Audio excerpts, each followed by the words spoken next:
नमो अरहन्ताणं नमो अरहन्ताणं नमो अरहन्ताणं। अभी हिंदुस्तान टाइम्स में एक समाचार पढ़ा। 3 दिन पहले एक डॉक्टर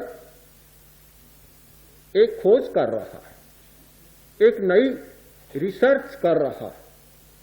उसका विषय यह है कि जो शरीर में दर्द पैदा होते हैं वे क्यों होते हैं, और दर्द के समय आदमी मॉर्फिन या कोई नशे की गोली लेकर दर्द का शमन करता है, प्रतिक्रिया होती है, रिएक्शन होता है और नई गड़बड़ियां पैदा होती है।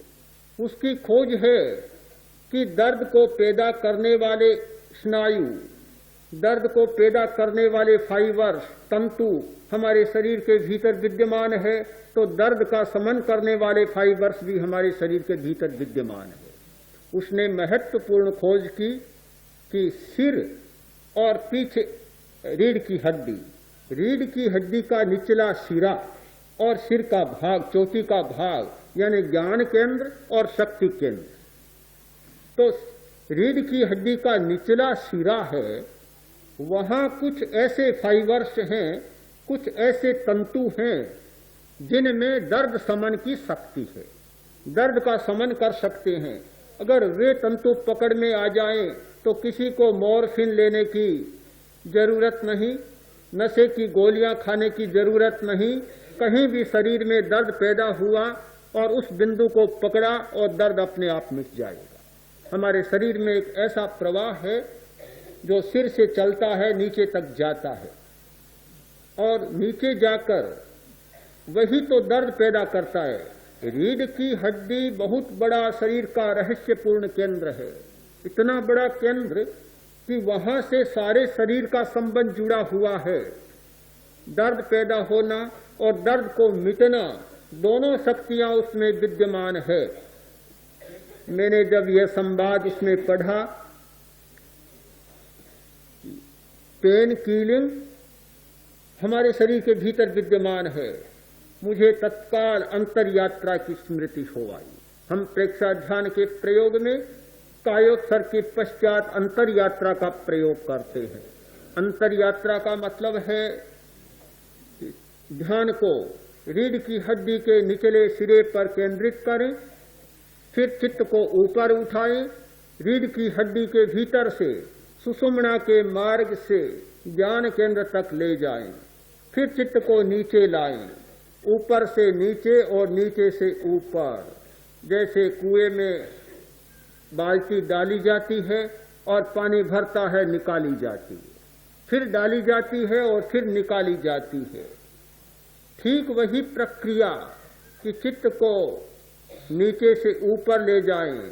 नीचे शक्ति का स्रोत है, बहुत बड़ा शक्ति का स्रोत है यह रीढ़ की हड्डी का निचला सिरा, बहुत बड़ा स्रोत है।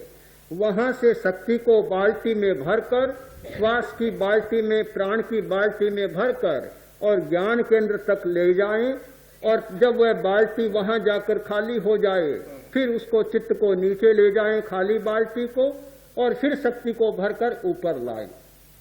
एक इतनी महत्वपूर्ण प्रक्रिया है, हम नहीं जानते। कल ही डॉक्टर ने कहा कि सर्दी के दिनों में अंगुलियों के जो बीच के अंतराल हैं, ये भाग, यहां अगर सरसों का तेल लगाया जाए तो जिनको भयंकर सर्दी का प्रकोप होता है वह समाप्त हो जाता है। कारण है इसका, पैरों की अंगुलियों के बीच और हाथों की अंगुलियों के बीच ये जो यहां एंडिंग है, यहाँ हमारे स्नायु हैं, समाप्त होते हैं, ये सर्दी को बाहर से ज्यादा पकड़ते हैं, पैरों के भी और हाथों के भी। अगर ये गर्म रहे तो सर्दी का उतना प्रकोप नहीं होगा। रीढ़ की हड्डी का निचला सिरा, जहां असंख्य तंतु, इतने छोटे छोटे सूक्ष्म तंतु हैं जिन्हें चांदी के सफेद धागों की तरह हजारों लाखों तंतुओं में छोटा छोटा भाग बटा हुआ है, उसमें इतने महत्वपूर्ण केंद्र हैं। अगर हम वहां ध्यान केंद्रित कर सकें, उस बिंदु को पकड़ सकें तो बहुत सारी कठिनाइयां समाप्त हो सकती है। हमने स्वयं देखा,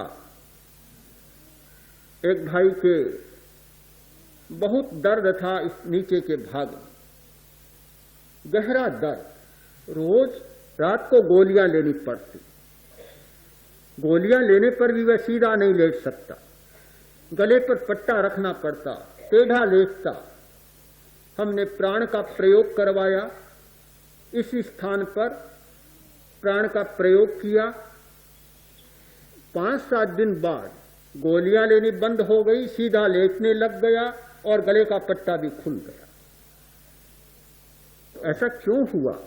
जब इस घटना को पढ़ा कि रीढ़ की हड्डी के नीचे ये दर्द शामक फाइबर्स हैं, ऐसे तंतु हैं जो दर्द को समाप्त कर सकते हैं, तो बात समझ में आई कि हमारे शरीर में यह रीढ़ का स्थान इतना रहस्यपूर्ण और इतना महत्वपूर्ण है, उसे पकड़ सकें तो बहुत बड़ी घटना हो सकती है। बेचारा डॉक्टर कब पकड़ेगा? काफी शोध करनी होगी उस बिंदु को पकड़ने में, किंतु ध्यान के द्वारा वह बिंदु बहुत सुविधा के साथ पकड़ा जा सकता है।